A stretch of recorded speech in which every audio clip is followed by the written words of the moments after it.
Let's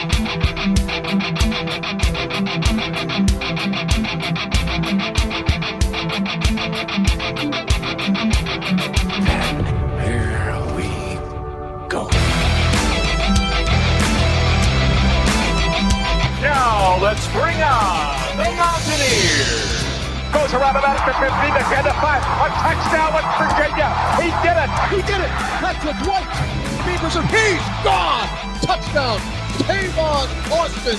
As the hills of West Virginia resound with the sounds of Golden Blue football. They want to have a 7-on-7 drill. We want to make it a fist fight. Nothing cheap, nothing dirty, but West Virginia football. From the heart. Streaming. It's Mountaineer pride. Once a Mountaineer, always a Mountaineer. Leave no doubt tonight. No doubt. They shouldn't have played the old Golden Blue. West Virginia is a special place. People of the state that have great pride in this WV logo. Ain't no stopping the Golden Blue. It is a great night to be a Mountaineer wherever you may be. And now it's the show brought to you by Mountaineer fans for Mountaineer fans, the Country Roads Webcast. What's going on, Mountaineer Nation? Welcome into Season 6, Episode 176 of the CRW Podcast, here to review a Mountaineer victory as West Virginia snaps their losing streak, defeating UCF 41-28 to move to 5-3 on the season and 3-2 in Big 12 Conference play. And we're excited to talk about it here on Episode 176 of the CRW Podcast. Here, our UCF review and reaction episode. We're going to dive in on the numbers momentarily. Then we'll take a look at the other games that happened in the Big 12 Conference this week, provide a brief review of those as well before we close up shop here and look ahead to the West Virginia Mountaineers returning home this upcoming weekend as West Virginia is back on the winning side of things. Should be a more positive vibe throughout Mountaineer Nation, as it'll be a positive vibe here throughout this episode. But let's review this win. Let's take a look at these numbers as West Virginia defeats UCF in Game 8 of the 2023 WVU football season.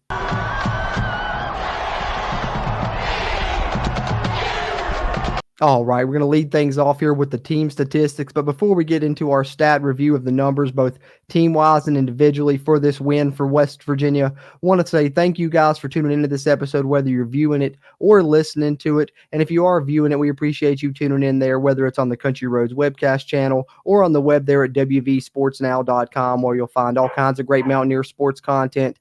And we're really appreciative of them and being a part of the Sports Now family of networks there. But if you're tuned into that video version or ours here on our channel, do us a favor, hit that like button. Really helps us a lot with this video's performance and future videos performances as well. And if you're a West Virginia fan, Big 12 fan, college football fan in general, be sure hit that subscribe button. Helps us, helps you, helps get more of this Mountaineer sports content out to Mountaineer Nation. But if you are a listener on the audio side there, we appreciate that too, whether you're tuned in on Apple Podcasts, Google Podcasts, Spotify, Amazon Music, iHeartRadio, you name it, you can find us there. Just search Country Roads Webcast. You can help us by leaving us a rating or a review and sharing us around with other Mountaineer fans you may know. With that out of the way, let's get into the numbers here. West Virginia and UCF was a bit of a shootout, as we kind of talked about on the preview show. West Virginia has the ability to play in a shootout. They'd shown that in recent weeks. Wondered if West Virginia would want to play that way. Thought they may try and slow this game down, but I think they surprised because they came out and said, no, we're going to come out and we're going to let it rip. They even went up tempo on offense at times throughout this game, and I really loved that game plan, saying that they were going to outshoot UCF, as I think the way Neil Brown turned it in his post game even. And West Virginia did just that when it was all said and done at the end of the day, and I think some of these numbers bear that out. West Virginia, 25 first downs, UCF, 27 first downs. Third down efficiency, much improved for West Virginia in this game, 7 of 15, 9 of 12 for UCF. Fourth downs, West Virginia was 2 of 2, UCF 1 of 2. Total yardage, nearly dead even, 450 yards for the Mountaineers, 463 for UCF, which sounds like a lot, but actually West Virginia held them under their average for the season. They were averaging nearly 500 yards a game. I believe it was 499.6. So West Virginia did a good job to hold them underneath that, actually, at 463. Passing yardage, 164 for the Mountaineers, 274 for the Knights. West Virginia, 15 of 24. UCF had to throw the ball 36 times, which is probably more than they wanted to. And I think in the second half, that's when West Virginia got a nice little advantage advantage in this game was when they forced UCF to throw the football late in this game. West Virginia really finally had some success on UCF's final couple of possessions, forcing them into a 3-and-out and then a 4-and-out because they knew they were going to have to throw the football, and that's why you see the high number of throws there for UCF in this game. Rushing yardage, West Virginia, what a job here getting the ground game back going. And I think it just goes to show Thomas Remack is really underrated in this West Virginia rushing attack, because we saw finally with him and Wyatt Milam both back together on the left side of that offensive line, West Virginia's run game really get going again. They really went back to leaning on running a lot of outside zone to that left side, and it worked off. It paid off a lot, rather, in this game for West Virginia to the tune of 286 rushing yards. Now you just got to hope Doug Nestor's all right moving forward, and you can finally have that offensive line at full strength. We'll get to know Doug Nestor's status soon moving forward when we hear from Neil Brown in his press conference this upcoming week ahead of the BYU game. But in this game, West Virginia against UCF ran the football very effectively, multiple ways. Garrett Green did a good job rushing the football again. Saw C.J. Donaldson have a resurgent performance after he was, put onto the bench. First game not starting for the Mountaineers this season, and he responded to that very positively. Looked like he returned to form in this game, was really running aggressively. And then, of course, our guy Jaheim White had a great game as well. All of those things combined, West Virginia ran for 286 yards, so nearly 300 rushing yards. And the thing that I go back to when I talk about that is if it was on one of these DVDs from back in the day, I believe it was the Stay Hungry DVD that's behind me there, which was the 2006 season highlights. But after one game, back then West Virginia was really running the football well, and Coach Rod says, how many yards did we rush for? And they said, 300. And he said, what that means? It means that the defense knows that the run's coming and it's still getting there. And for West Virginia, when you're running for 286, I think you can definitely say that in this game. You can echo those statements, especially late in the game. That's what I love to see, was West Virginia able to close this out running the football. You think of C.J. Donaldson on his final carry of the game, having a defender on his back for, a 30-plus yard carry down to the 10-yard line. So hats off to the West Virginia rushing game in this one. 286 yards, 5.7 yards per carry. UCF ran for 189, which awesome job for West Virginia there to hold the UCF rushing offense under 200 yards rushing as well. They're a very powerful rushing attack of their own. They actually matched West Virginia's yards per carry, 5.7 as well. Penalties, West Virginia did a good job. 4 for 35, had it under 5. That's been the magic number this year if they have 5 or less penalties. West Virginia's really found success. They really only had 2 until late in the game. So I think in this game you saw West Virginia go back to a lot of the things that helped them early in the season. They were a lot more disciplined in this game, didn't make as many mistakes, and that's why they're able to come away with this win. As you see, UCF more penalties with 6, but really then right here is what I got to hone in on, the turnover battle. When you talk about mistakes, 4-1, West Virginia wins the turnover battle finally. First time they've won the turnover battle in a Big 12 game, been positive in the turnover margin since October of last season against Baylor. Only the second time in this year total that they've won it, period, since they played Pitt earlier this year was the only other time. So glad to see West Virginia finally get some positive bounces there in the turnover margin, including some lucky bounces. They were due for some lucky breaks. Seems like they've had bad break after bad break this season. Finally get one of those when that ball's kicked off the defender's leg and Beanie Bishop gets his first of what would be 2 interceptions. They force John Rice Plumlee to throw 3 of those. They also recover a fumble. So West Virginia comes away forcing 4 turnovers, only lose 1 of their own. Positive turnover margin. And then, of course, yet again, something we always like to see, West Virginia winning time of possession. That's been also a successful formula for them this season. They do that yet again, dominated 36 minutes to 24 over UCF. And also, last week I talked about in the second half of the game, Oklahoma State really dominated field position, and I thought that hurt West Virginia pretty badly in the second half of that football game. And in this half, it's not on this stat sheet that we're sharing here on the screen with you guys, but West Virginia won the field position battle greatly in this game, and it really helped them. I believe they were plus 18 in the field position differential there, if I'm not mistaken. So great job by West Virginia, really a complete team effort in this game, kind of one of the better jobs we've seen to that all season. I know the defense still left some things to be desired, still were missing some tackles, didn't look as great as they did early in the season, but if they're going to struggle and give up yardage and stuff, at least they're going to be opportunistic. That's how you can account for that and make up for that. And in this game, they did a good job of doing just that. So let's hone in on the individual statistics for the Mountaineers now. How about Garrett Green? Another great performance. What is this, 3 in a row for him? And in this one, he was an absolute fighter. It looked like he re-injured his ankle at one point in this game, but able to battle back right through that and get right back in this one and continue to put on the impressive performance that he was putting on Saturday for the Mountaineers. 11 carries, 55 yards, 3 rushing touchdowns. First West Virginia quarterback with 3 rushing touchdowns in a game since Pat White in 2008. Also went 14 of 23 through the air for 156 yards. Nico was 1-of-1 for 8 yards. Of course, that was the one play that he came in for the Garrett Green ankle injury, which West Virginia had set up a nice little safe throw for him, which was a tunnel screen into a hook and lateral. Only the bad part of it was Jalen Anderson couldn't handle the pitch, and that was the one fumble West Virginia lost, the one turnover they had on the day. Getting into the rushing numbers, C.J. Donaldson talked about him having a resurgence in this game. Was so glad to see that. 17 carries, 121 yards, 1 touchdown. And then Jaheim White, you guys know that's my favorite player here on the roster. Love that guy. 9 carries, 85 yards, and 1 touchdown. And we're getting to that point in the season where we're going to see some of these true freshmen really start to come into their own and play bigger roles in this offense. And you saw that start in this game against UCF, not only with Jaheim White, but with Rodney Gallagher as well. You see him on the rushing statistics here, added 3 carries for 15 yards. And then Justin Johnson, can't fail to mention that he got the start here for West Virginia. 7 carries for 15 yards in the game for him. The Mountaineers receivers, 3 catches for 47 yards for Devin Carter. And it's a bit of a mixed bag here. I'm going to stay, more positive because I thought that the plays that he made were very important. But Devin Carter did struggle with some drops late in this game, something he's going to have to get corrected moving forward. So now that I got that negative side out of the way for his performance, the positive side is I believe all 3 of his catches there were on third downs for West Virginia, so very crucial situation. So he played a big part in West Virginia being able to win this game, despite, a lot of people wanting to talk about the drops. 3 catches, 47 yards. And then Preston Fox, another good performance for him. 3 catches, 33 yards. One of those being a big gainer on the tunnel screen that I mentioned earlier. They ran that a couple times in the game, once being that hook and lateral, the other being a 28-yard gain for him. Great performance for Preston. Cole Taylor, 4 receptions, 26 yards. Mentioned Rodney Gallagher getting more involved this week. 2 catches, 20 yards. E.J. Horton getting the start in place of Hudson Clement. 2 catches, 19 yards for him. Had a nice catch on a play-action play on a 4th down, which they rolled Garrett Green out on a bootleg and had E.J. Horton coming on a crosser. Picked up 13 yards and got West Virginia set up in a goal-to-go situation. And C.J. Donaldson, 1 catch, 9 yards. And Jalen Anderson with an interesting stat line, 0 receptions, but 10 receiving yards.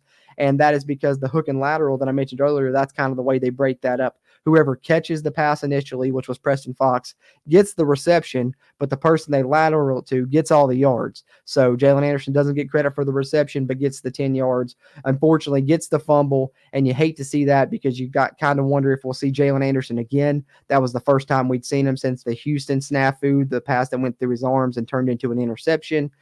So seeing him now come back and then he fumbles this away, you hate that for him. He's a talented player. Maybe he'll get another chance, but we'll see what happens. Not looking too good for him right now. Finally gets out of the doghouse and then fumbles away another ball for West Virginia. You hate to see that, but West Virginia did have a couple other fumbles in the game they were able to recover, and one of those you got to shout out, Thomas Remock again. I mentioned him earlier. He was Johnny on the spot there, recovering a fumble late in the game for West Virginia when the game was still in doubt. Big play there for him. But flipping it over to the defense, I thought Lee Koba had one of his best games, and I thought that Ben Cutter really stood out as well. I believe Ben Cutter was very high on the PFF grades. 5 tackles for Ben Cutter, 1 TFL, 8 tackles for Lee Koba, 1 sack, 1 TFL, and Lee Koba's sack, maybe the most important defensive play of this football game. It looked like the tide was going to turn for West Virginia. UCF maybe going to snatch some momentum after, West Virginia had missed an opportunity, but then instead Lee Koba provides the turning point as he comes in, sacks John Rice Plumlee. Jalen Thornton's able to recover the fumble, and West Virginia is able to score and then take advantage of the game and never look back from there. So big play from Lee Koba, led West Virginia in tackles and had one of the more impactful plays of the game. Also 6 tackles from Anthony Wilson. Caden Bowser got in this game playing some snaps at linebacker. He had 6 tackles as well. I'm not going to read through all these. You guys on the video side that are watching can see some of them. Half a tackle for a loss for Marcus Floyd that he shared with Mike Lockhart, and Marcus Floyd also added an interception in this game. As I said, West Virginia had 3 of those. One was Marcus Floyd, and, he can credit, our guy Steady Eddie V, for forcing that one. Hit John Rice Plumlee's arm. The ball floats up into the air. Marcus Floyd comes away with the interception. And then Beanie Bishop, 2 big plays, 2 more interceptions in this game for him. He's near the top of the country in individual interceptions now. And he also has 4 on the season, which he matches West Virginia's team total from last year. West Virginia only had 4 as a team in 2022. So Beanie Bishop, one of the most underrated transfer additions West Virginia was able to add to this roster. So there's a breakdown of the numbers against UCF as West Virginia comes out with a very important victory, moves to 5-3 overall on the season, 3-2 in Big 12 play, and gets into the top half of the conference standings and not mathematically out of the equation to potentially reach the conference title game. They would need a little bit of help, but of course West Virginia would need to win out in order to do that. We can cross that bridge if and when we ever come to it. For now, we just need to, focus on each game and continue to rack up these W's. Next up is BYU, so we'll look ahead to that one later this week on the CRW podcast with our BYU preview and predictions episode, and looking forward to that one. But just to wrap up here on UCF, I thought, one of the better play calling games Neil Brown has brought to the West Virginia offense. Glad to see this West Virginia offense finally coming into its own over the last 3 games. Special teams played well, and I thought for the first time this season, you kind of got all 3 sides complimenting each other for like a full 4 quarters. It was almost a full team effort for a full game for West Virginia, and you're glad to see that at this point in the season, setting up for a chance to have a strong November where you're going to be playing meaningful football. And as a West Virginia football fan, that's all you can ask for, is to be playing meaningful football in November, and West Virginia is going to be doing that this upcoming month, starting with BYU. So 41-28 victory, double-digit win on the road when you were a 7-point underdog. You got to love that if you're a Mountaineer fan. So positive vibes coming out of this one, positive vibes leading up to this BYU game, and hopefully it pays off and we can have a positive end to the season for West Virginia. For now, we get to celebrate this win, and excited to get to do that with you guys. But let's move on. Let's look at some of the other games that happened in the Big 12 here in Week 9 of the college football season in 2023 as we wrap up episode 176 of the CRW podcast by taking a look around the Big 12.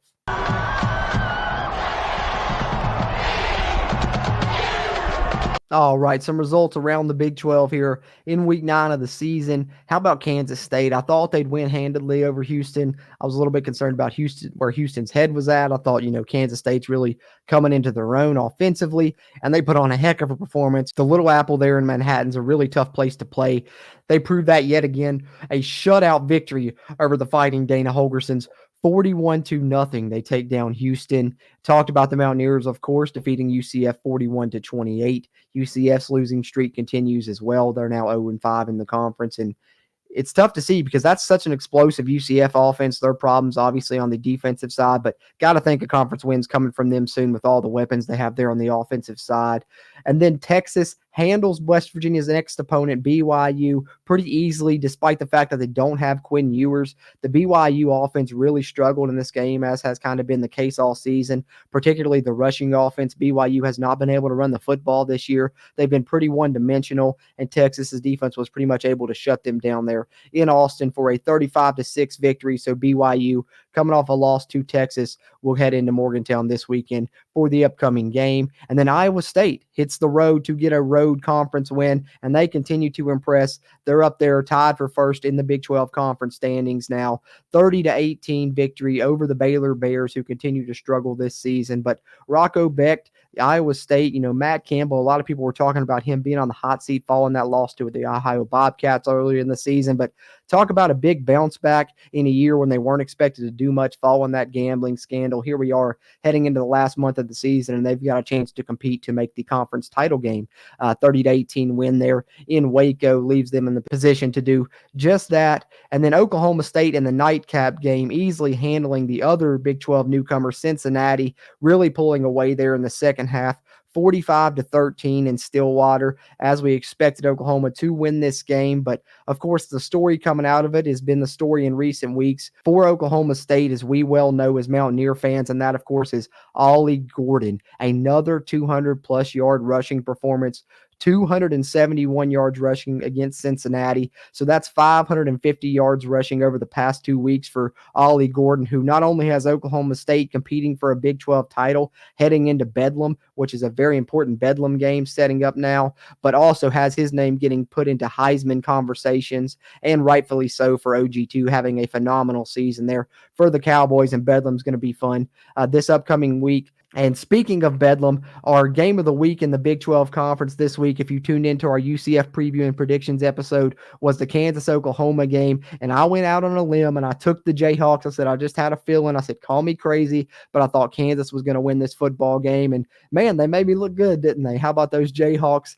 in Lawrence, having to put together a final game-winning drive, and they're putting together an awesome season despite the fact Jalen Daniels isn't playing for them. We've talked about the rumors there. We'll see how that pans out, but put that to the side because Jason Bean is getting it done for the Jayhawks, and Lance Leipold is doing an absolutely phenomenal job with that program. Really a program-changing win here. They moved to 6-2 on the season. They're right up there tied for first place in the standings now as well, taking down what was an undefeated Oklahoma squad 38-33, getting a monumental win there in what was our game of the week here in around the Big 12 on the Country Roads webcast here for week 9, and it was a good one there. If you got a chance to tune into that, which the fun part of it was, there was a delay in that game, so despite the fact it started the same time as our West Virginia game, we got a chance to catch the end of it, and it was a fun end to that football game with Kansas coming out on top, and it continues to be a crazy Big 12 season with a lot of the conference title spots up for grabs, and it should continue to be a very fun closing segment for us here as this November plays out and we see who earns those spots in the Big 12 title game, and we sure are looking forward to it here on the Country Roads webcast.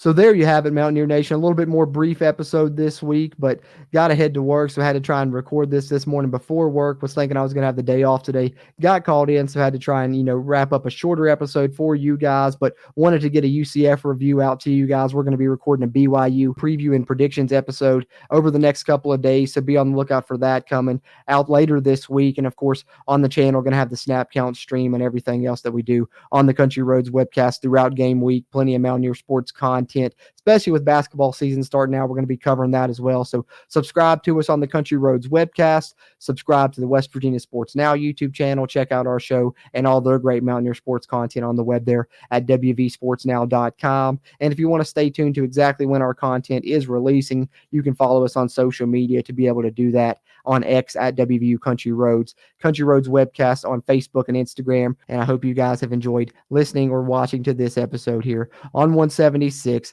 of the Country Roads webcast. Having said that, as always, I'm Jordan Cruz, and until next time, let's go Mountaineer. If you really want to know, then come on, let's go. Take a stroll down those